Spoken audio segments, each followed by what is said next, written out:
அதே போல லீடர்ஷிப்னா ஒருத்தர் வகிக்கக்கூடிய பதவியோ அவங்க சம்பளமோ கிடையாது. அவங்க உருவாக்குற பாசிட்டிவ் தாக்கம் தான்.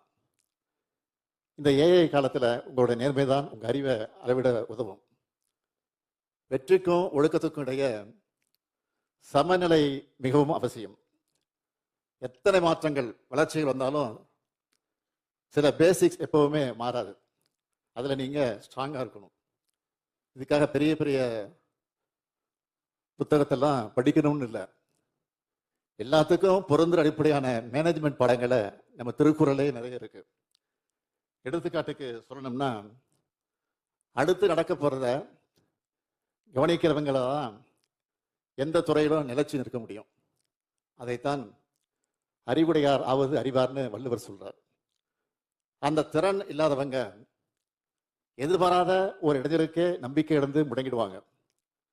சாதக பாதங்களை யோசிக்காம ப்ராப்பர் பிளானிங் இல்லாம எதுலையும் இறங்கக்கூடாது என்பதை எண்ணி துணிக கருமம்னு சொல்லி வள்ளுவர் வார்னிங் கொடுக்கிறார். எவ்வளவு நல்ல ஐடியாவா இருந்தாலும் டைமிங் ரொம்ப முக்கியம்.